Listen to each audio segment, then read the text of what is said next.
What is up guys, D-Rain here from Gains and Games.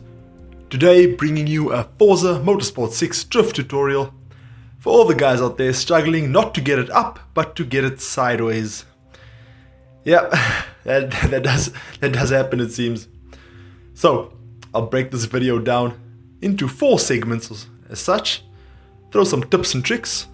Highlights include inducing the oversteer, controlling and sustaining the drift, transitioning into another drift, and eventually exiting the drift. You'll see I can rack up some points.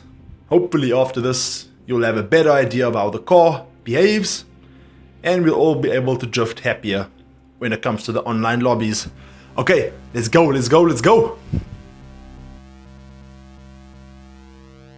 Okay, ladies and gents, let's look at using the clutch kick to initiate the drift.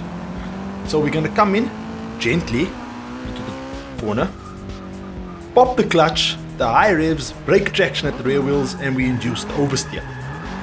At this point, we'll just sustain. So, the main thing is to come in steadily.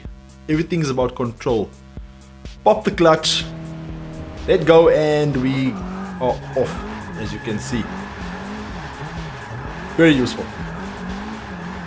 Second method is using the handbrake. This is for, I would say, not only for lower powered cars. You can use it if you have a fast car. You get angle very quickly. So, yank the brake, turn in, and that's how that initiation will go. A bit sketchy on the exit there, but we'll talk about that later on. To recap, we handbrake, turn, oversteer, control. All these drifts are at control, guys. You see these guys' videos coming in 300 kilometers per hour. Good for them. We can do that down the line. My favorite method, the Scandinavian flick, also known as the feint. So, what happens here? You're going to turn into the corner, not so much that you can actually see it on the screen, just to shift the body weight. It's a simulation game, so they know what's happening. So we're going to shift it into the corner and then shift it out, all into the outside of the corner. Similar to if you had groceries in your car. You take the corner hard, you see all the groceries go to the left. That's what we're doing here. And we induce a drift like that. Okay guys, so those are the 3 methods of inducing. My favorite, Scandinavian flick in conjunction with one other.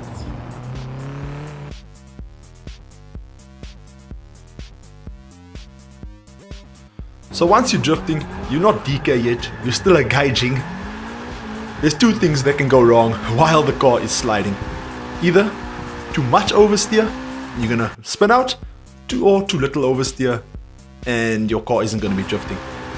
So over there, I used too much. I got greedy. I floored it. I wanted to look cool. And you end up spinning your car out. You lose all your points. Too little oversteer, and you do what a car is originally intended to do. Just go around the corner. Like that. I was trying too hard. No drift, no points. You need to actually initiate the drift with the correct entry speed. Now, the fun part. Let's talk about transitioning drifts. Okay guys, I'm at Silverstone Raceway, good place to practice, nice and flat, no elevation changes. I use my flick, I'm in the drift. Now is when you need to be very careful. Easy, you do a Scandinavian flick mid-drift, but only in one direction. Your car was already spinning in the other direction, so your body roll and your weight transfer happens all automatically for you. You just need to make sure you use your brake, you use your throttle carefully and responsibly. Too hard, you'll spin out. Too soft, don't drift. So you just need to practice, find that balance, you'll be fine. Okay, gaijings, you need to bank those points, so you need to learn how to finish the drift. If you oversteer in the direction of the corner too long, you will fishtail once you correct and get gripped. So you need to ease off the throttle and tap the brake if need be, and we can exit the drift, bank the points, everything is good. Now, some tips and tricks that what I've learned over the time I've been playing. You want to practice on circuits, avoid gymkhana, you want to know where you're going actually, not just driving and doing any drifts.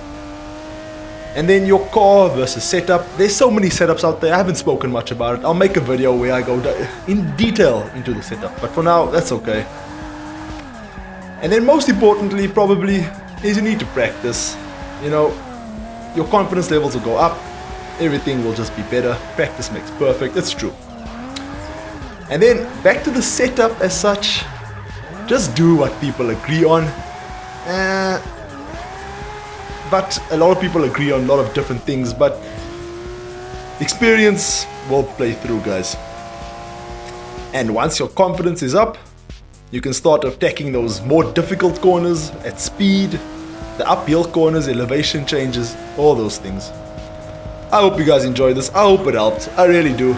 Drifting is fun, but Horizon 2 compared to this, it's not the same.